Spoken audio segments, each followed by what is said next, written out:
Fala, nação rubro-negra, sou eu, Fabrício Lopes, aqui do nosso canal Resenha Rubro-Negra, trazendo para vocês as principais informações do Mengão Queridão.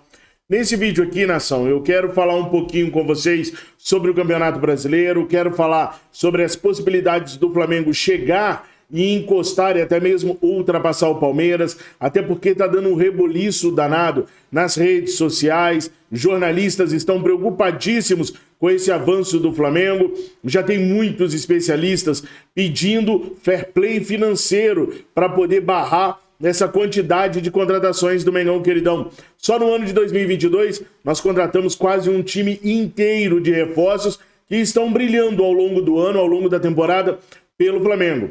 Mas será que o fair play financeiro seria algo que deixaria as coisas mais iguais? Será que o fair play financeiro colocaria um ponto final em tudo aquilo que o Mengão Queridão vem realizando? E mais, tem alguns jornalistas e até mesmo profissionais da área de economia dizendo que o Flamengo tem que equilibrar as suas finanças através da criação da Liga, onde a Liga barraria parte da renda que o Flamengo tem a receber e também através das cotas de televisão. Hoje mais cedo eu até trouxe um especialista de gestão e marketing esportivo falando que uma nova liga precisa ser criada e a redistribuição financeira deve ser realizada interrompendo o fluxo de recebimento de dinheiro do Flamengo para se equilibrar com os demais clubes.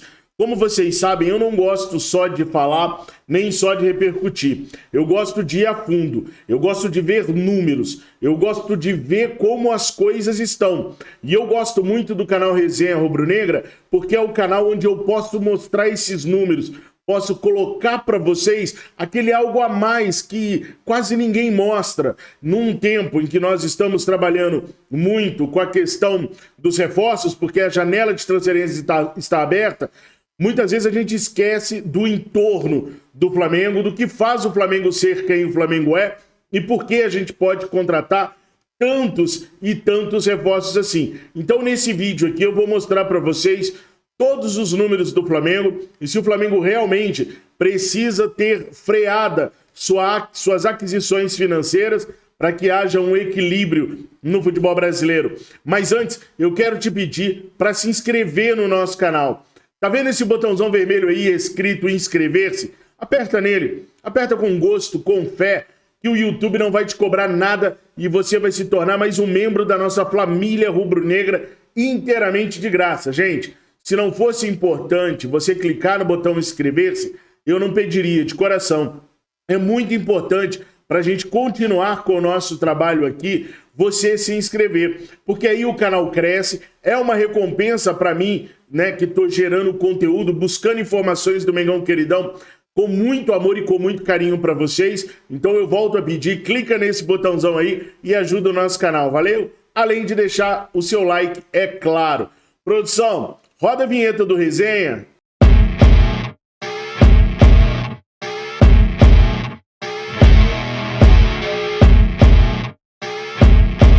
Pessoal, o Flamengo esse ano fez 6 jogos contra clubes paulistas. Tivemos 4 vitórias, 1 empate e apenas 1 derrota. O Flamengo venceu o São Paulo por 3-1 no Maracanã, depois perdeu para o Corinthians por 1-0 na Arena Neoquímica, mas vencemos o Corinthians por 2-0 pela Copa do Brasil, na mesma Neoquímica Arena. Também vencemos o Santos, 2-1, lá na Vila Belmiro, pelo Brasileirão. Voltamos a vencer o São Paulo, dessa vez no Morumbi. Neste final de semana foi 2-0 para o Mengão Queridão. E no começo do campeonato nós empatamos em 0-0 com o Palmeiras no Maracanã. Ou seja, 4 vitórias, 1 empate e 1 derrota. Depois da vitória do Flamengo para a equipe do São Paulo, começou um zum entre jornalistas, bairristas paulistas sobre o Flamengo e o tal do fair play financeiro. Não entra na cabeça dos caras que o Flamengo, com o time reserva, possa ir ao Morumbi e derrotar a equipe do São Paulo da maneira como o Flamengo derrotou. E aí começa aquele chororô de fair play financeiro. O que seria o fair play financeiro? Acho que eu já falei algumas vezes aqui nos nossos canais. Fair play financeiro é você ter regulamentado que cada clube só pode gastar até 40%, 50%, 60% daquilo que arrecada. O restante, você tem que pagar as despesas do clube. Então você só pode investir no futebol cerca de 40%, 50% ou 60% daquilo que você arrecada. Nós temos clubes no Brasil, como o Atlético Mineiro, por exemplo, que entra ano e sai ano e investe 200%, 300% do que recebe no futebol. Pô, Fabrício, como é que os caras colocam mais dinheiro do que recebem no futebol? Continuando com o Atlético Mineiro, o exemplo do Atlético Mineiro. O Atlético Mineiro, o clube Atlético Mineiro, arrecada X, que não dá nem para pagar a folha salarial, os fornecedores e a construção do estádio, a parte que lhe cabe, os funcionários do clube, enfim, não dá para pagar nada disso. Só que aí vem o enxerto dos mecenas, onde eles colocam dinheiro no Atlético para que possa contratar jogadores. Então, fazendo uma continha assim, só para todo mundo entender. Se o Atlético faturasse por ano cerca de 200 milhões de reais, o Atlético está gastando cerca de 600 na montagem do time. Isso porque os mecenas injetam um dinheiro que não provém do Atlético Mineiro. É o tal do doping financeiro. Eu vi alguns jornalistas dizendo que se implementar o fair play financeiro no Brasil, Flamengo e Palmeiras é que vão adorar. Só que não é bem assim, não. O Palmeiras também tem um doping financeiro, bem parecido com o doping financeiro que o Fluminense tinha lá em 2012. A camisa do Palmeiras não vale 80 milhões de reais, como a Crefisa paga anualmente. Ela está em 80 milhões de reais porque a Leila Pereira é torcedora do clube e coloca esse dinheiro lá. Se a Leila tirar esses 80 milhões de patrocínio do Palmeiras e o Palmeiras tiver que ir ao mercado procurar patrocínio para a camisa dele, fatalmente ele vai fechar aí em cerca de 15, com muita boa vontade, 20 milhões de reais nos patrocínios da camisa. Cai 60 milhões de reais. Então o Palmeiras também sofre um doping financeiro, diferente do doping do Atlético Mineiro, mas também sofre um doping financeiro com a empresa, com as empresas da presidente injetando um dinheiro irreal na camisa do Palmeiras, que não vale isso tudo. Então, de verdade mesmo, se implantassem um fair play financeiro aqui no Brasil, apenas o Flamengo sairia satisfeito. Apenas o Flamengo conseguiria se distanciar ainda mais dos demais clubes. E vou falar mais uma coisa para vocês. O Clube Atlético Paranaense também é muito bem administrado nesse sentido financeiro. No caso de um fair play financeiro, nós poderíamos estar vendo até o Atlético do Paraná passando algumas equipes tradicionais do futebol brasileiro. Exemplos: Internacional de Porto Alegre, Cruzeiro, Atlético Mineiro, Fluminense, por causa da boa gestão que eles têm lá.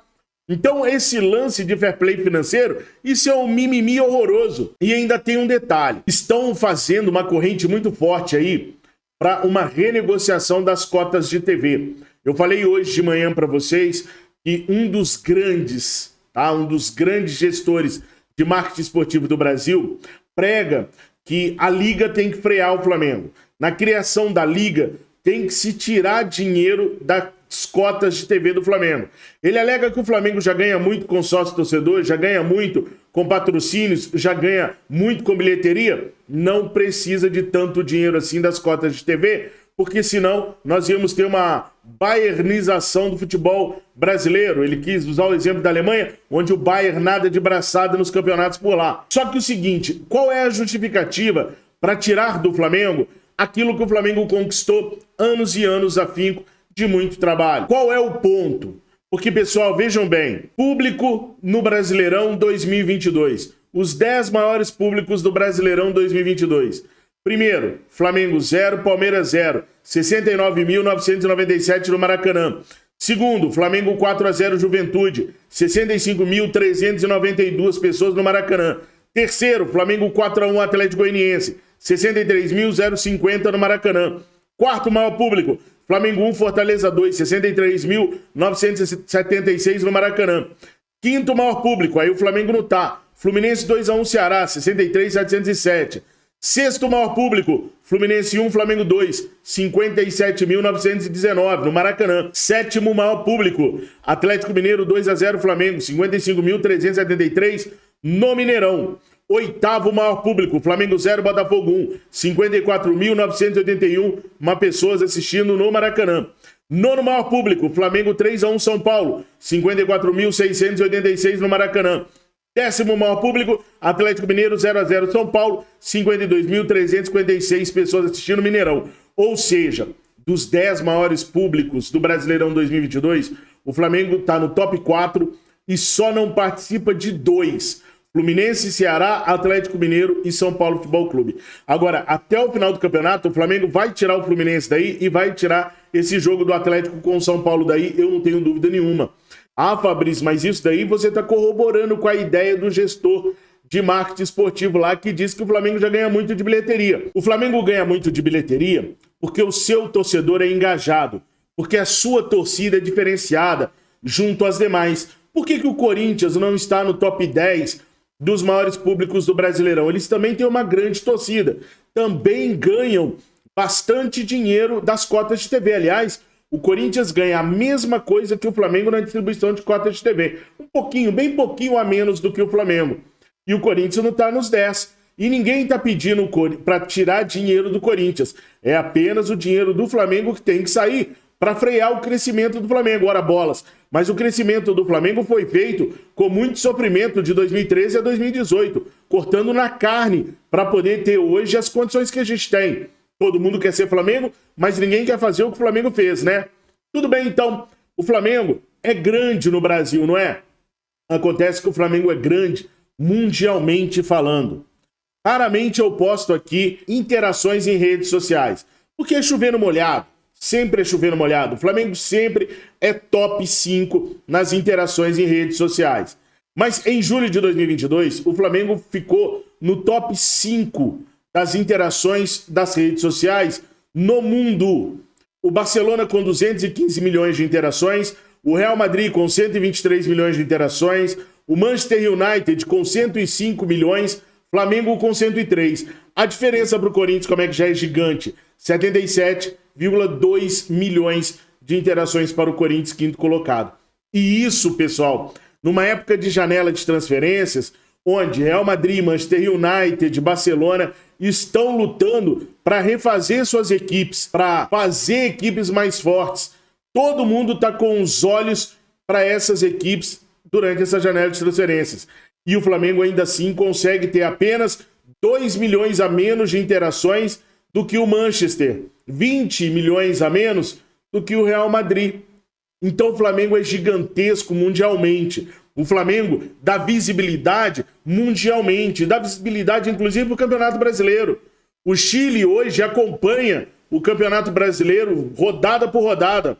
O Uruguai já acompanha há algum tempo o Campeonato Brasileiro rodada por rodada. Fora os clubes europeus que veem o Flamengo como uma equipe europeia fora da Europa. A Argentina, os jornalistas argentinos falam muito sobre isso, que o Flamengo é uma equipe europeia fora da Europa. Nós temos o elenco mais caro da América do Sul, por merecimento. Então a gente não tem que se curvar ao que uma nova liga quer que seja feita, nem ao que os especialistas da área falam. Por que não vão lá e pedem para o Corinthians também rever sua política de cotas de TV? Eles não falam nada com o Corinthians, não falam nada com o Grêmio, com o Inter, mas com o Flamengo eles querem sempre brigar. Mas isso agora que o Flamengo tá bonzão da boca. Quando o Flamengo tava lá embaixo, neca de Tibiriba, né? Então, pessoal, estejamos sempre do lado do Flamengo e cobrando sempre o nosso presidente, os nossos vice-presidentes, para jamais aceitarmos uma renegociação da distribuição de cotas de TV para nos jogar para baixo. Sempre que se jogue para cima. Tem o resultado. Mostra bem no início. Aí, focado no que tem que fazer. Vamos chegando, dando aula, vamos chegando. Todo mundo a 100% desperto pra ninguém. Todo mundo 100% desperto pra ninguém. Pode ser aonde for, pra time for. Vamos firme, desde o começo, vamos firme. Se for firme, a gente não perde pra ninguém. Pra ninguém, pode ser quem for. Todo mundo. Mas na hora de sofrer, não sofrer todo mundo junto, hein? Tem um plano de jogo, vamos seguir isso. Defesa continua dentro do campo, mas tem um plano de jogo. Fazer o que treinou. Fazer o que treinou vai dar certo, tenho certeza.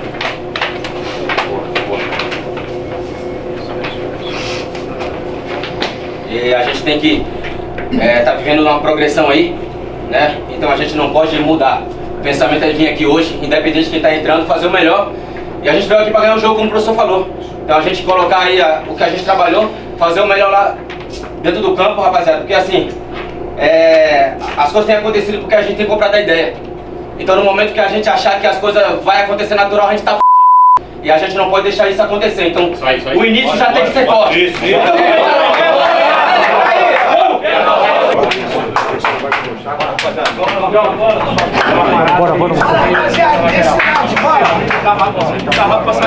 Bora. Vamos trabalhar junto. Confiança pra jogar, incentivo o outro. Ficamos com a bola. Caraca, nação, eu chego a arrepiar de ver esses bastidores aí. E vendo os bastidores, a gente percebe que alguns jogadores são muito importantes pro elenco, né? Pra vocês verem, a câmera focalizou no Diego e o Diego fez assim com o olho pro Marinho poder falar. Então o Marinho é um desses líderes que tá surgindo no elenco do Flamengo também, né? Que, teoricamente era pro Diego ter pego a palavra e falado ali. O Diego jogou contra a equipe do São Paulo. Esse bastidor que eu botei pra vocês aí é do jogo contra o São Paulo. O Diego atuou, era o capitão da equipe, então nada mais natural que ele falasse. Vocês perceberam que o Gabigol fala o tempo todo também, né?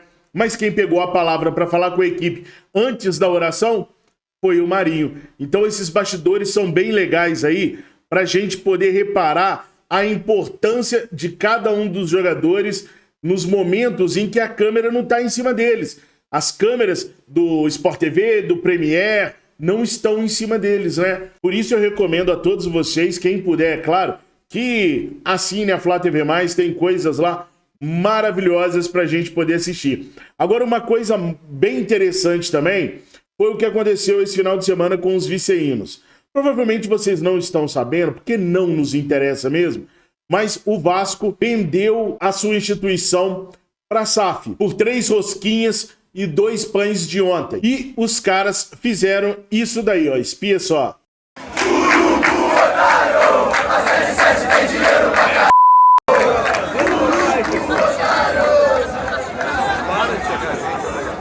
Eu entendo essa manifestação deles, porque assim, todo time vive de Flamengo. Se fosse acontecer com o Grêmio também cantaria pro Flamengo, o Urubu pode esperar, não sei o que, não sei o que lá. Né? Se fosse o Inter também cantaria, se fosse o Atlético também cantaria. Já falei pra vocês, os atleticanos consideram a maior rivalidade Flamengo e Atlético, nem é Atlético e Cruzeiro. Então assim, eu entendo, os caras precisam de uma referência, e a referência de todo mundo é o Flamengo. Não podia ser diferente com relação ao Vasco. Só que assim, dá vontade de rir, né? O Vasco tá há trocentos anos na Série B, tem um time medíocre, o Alex Teixeira, não, na boca deles, né? Alex Teixeira, Cavani, entre outros aí, vão reforçar essa equipe viceína. O meu conselho para os viceínos é, primeiro se organizem, arrumem a casa de vocês, expulsem os ratos, faça uma coisa digna, voltem para a primeira divisão, montem uma boa equipe e depois se ajoelham e peçam benção ao Flamengo, porque jamais serão, nunca serão. Agora falando de Campeonato Brasileiro de novo, Flamengo e Palmeiras. O Flamengo com a vitória chegou aos 36 pontos. O Palmeiras tem 45, 9 pontos a mais do que o Flamengo. É ponto pra chuchu pra tirar, né? O Corinthians está bem mais próximo do Palmeiras do que o Flamengo. Mas a mídia toda só fala do Flamengo alcançar o Palmeiras. Isso tem muito a ver com o Dorival Júnior, que tirou o Flamengo da 14ª colocação e levou o Flamengo até a 5ª colocação do Campeonato Brasileiro.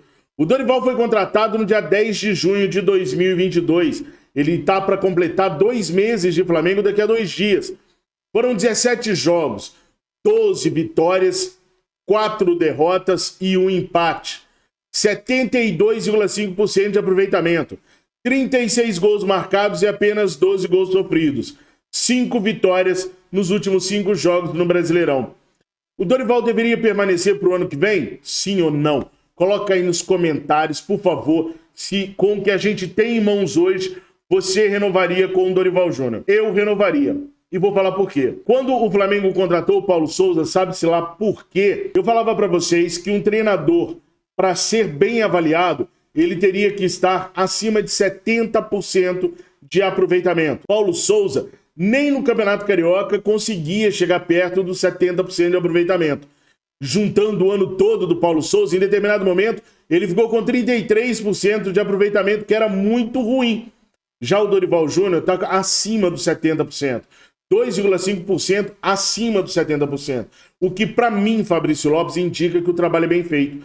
Dá para melhorar mais ainda? Chegar nos 80, 80 e poucos por cento? Dá. Com o elenco que a gente tem, dá. E o Dorival Júnior vem treinando o elenco principal do mesmo jeito que treina o elenco B. Ou seja, os jogadores do time B do Flamengo treinam idêntico ao time A. Não há aquela preocupação de transformar os jogadores reservas em sparrings do time principal. Os dois são treinados com as mesmas orientações. Isso é uma coisa que vem encantando os dirigentes do Flamengo. O Dorival trabalhar com os dois times dando a mesma atenção, conversando, passando os macetes para as duas equipes, valorizando os dois jogadores, os dois atacantes, os dois pontas, os dois das duas equipes. Isso é importante para manter o grupo bem vívido e motivado. A imprensa toda dá como o Flamengo sendo a única equipe capaz de segurar o Palmeiras e tentar tirar o título brasileiro dos caras. Já os matemáticos dizem que o Flamengo tem 9,1% de chances de conquistar o título contra 65,2% do Palmeiras. Ou seja, hoje o Fluminense tem mais chance de ser campeão brasileiro do que o Flamengo. O Fluminense está ali com 10,3%, se não me falha a memória, de percentual de chances de conquista de título brasileiro. Claro, segundo os matemáticos. Mas o Flamengo é uma máquina de quebrar matemáticos. Nos últimos anos sempre foi assim. Os números de Flamengo e Palmeiras nos últimos 5 jogos provam que o Flamengo pode ser esse adversário a buscar a equipe palmeirense. Os números do Flamengo são impressionantes. Ainda que o Palmeiras tenha vencido seus últimos 5 jogos, assim como o Flamengo, o desempenho do Palmeiras não chega nem próximo do desempenho que o Flamengo vem apresentando. E à medida da aproximação do Flamengo, o Palmeiras pode começar a sentir a pressão e começar a tropeçar nos próprios pés. Claro, se a arbitragem não continuar dando aquela mãozinha maneira para eles, né? Bom, nos últimos 5 jogos são 5 vitórias para o Palmeiras e 5 para o Flamengo. 9 gols marcados pelo Palmeiras, 14 gols marcados pelo Mengão Queridão. 2 gols sofridos pelo Palmeiras, 2 gols sofridos pelo Flamengo. Em 5 jogos, o Flamengo sofreu apenas 2 gols, o que mostra a consistência da defesa do Dorival Júnior. Seja no Campeonato Brasileiro, seja nas Copas. Há uma consistência muito grande no setor defensivo, graças ao grande trabalho do Dorival Júnior. O Palmeiras fez 3 gols de roubadas de bola, 1 gol de pênalti, 2 gols de linha de fundo, 1 gol de rebote, 2 gols de fora da área, totalizando os 9 gols marcados nos últimos 5 jogos. O Flamengo fez 2 gols em cobrança de escanteio, 8 gols de cruzamento, 2 chutes de fora da área, 1 gol de pênalti e 1 gol de contra-ataque. As equipes se equivalem muito, são muito parecidas hoje no desempenho pelos números. Agora, pelos jogos, o Palmeiras vem enfrentando mais dificuldades do que o Flamengo nos últimos 5 jogos. Ou seja, é muito possível de que em algum momento a equipe do Palmeiras acabe tropeçando. Tem uma coisa que sempre nos deixa receosos: a questão da gente continuar disputando 3 campeonatos e o Palmeiras poder disputar apenas 1. Se o Palmeiras sair para o Atlético Mineiro na Libertadores da América, o Palmeiras ficará apenas com o Campeonato Brasileiro para disputar, enquanto o Flamengo vai dividir suas atenções entre Brasileiro, Libertadores e Copa do Brasil. Isso pode dificultar o Flamengo. Se nós não tivéssemos perdido tanto tempo com o técnico Paulo Souza num planejamento esdrúxulo da nossa diretoria de futebol, a gente não estaria tantos pontos atrás da equipe palmeirense. Em compensação, o Flamengo hoje tem 2 equipes. E essas equipes podem ser mescladas em alguns momentos para a gente conseguir tirar essa diferença do Palmeiras. Logo, logo, Palmeiras e Flamengo se enfrentarão. E quem vencer esse jogo tem totais condições de ser campeão brasileiro. É claro que o Campeonato Brasileiro não termina no confronto Palmeiras e Flamengo. Mas se o Palmeiras vencer, o Palmeiras abriria 12 para o Flamengo. E se o Palmeiras perder, a diferença cai para 6 pontos. E aí o Palmeiras pode começar a entrar numa centrífuga de derrotas, enquanto o Flamengo continuaria subindo. O futuro a Deus pertence, nos resta torcer para o Flamengo conseguir tirar essa diferença para o Palmeiras e a gente conseguir buscar esse Campeonato Brasileiro. Afinal de contas, todos nós queremos ver a tríplice coroa com Brasileirão, Copa do Brasil e Libertadores, um feito inédito que jamais uma equipe conseguiu fazer. O Rogério Ceni, na sua coletiva, desprezou um pouquinho do Flamengo, menosprezou um pouquinho o Flamengo. Ele disse que a diferença do São Paulo para o Flamengo é que o Flamengo compra jogadores prontos e o São Paulo forma jogadores. Mas espera aí, no Campeonato Brasileiro, nós temos revelado grandes jogadores e, inclusive, um dos jogadores que fez gol na equipe dele foi o Lázaro, que o Flamengo não comprou, tem 20 anos e veio da nossa base. O Flamengo estava escalado ainda com o Mateuzinho na lateral direita e com o Vitor Hugo no meio de campo. Durante o jogo entrou o João Gomes, outra cria do Flamengo. Então o Flamengo faz jogador, não compra só jogador não. O Lázaro fez o sinalzinho de cala a boca para o Rogério Ceni, que quando estava no Flamengo dizia que faltava intensidade. E o Lázaro já é o 4º artilheiro do Flamengo no ano. O que mostra muito sobre a competência do Flamengo em continuar fazendo bons jogadores. Tinha o Mateuzinho França no banco de reservas, né? Já falei do Vitor Hugo atuando. Então o Rogério Ceni, mais uma vez, dá uma entrevista muito xoxa para justificar sua incompetência como treinador. Concordam comigo ou não? Coloque aí nos comentários, deixe o seu like. Não se esqueçam de se inscreverem nos nossos canais. Eu fico muito feliz de ter esse canal aqui, onde eu posso alongar um pouco mais os vídeos, mostrando números, dados que raramente a gente vê na internet. Eu espero que vocês tenham gostado. Fiquem com Deus. Saudações rubro-negras.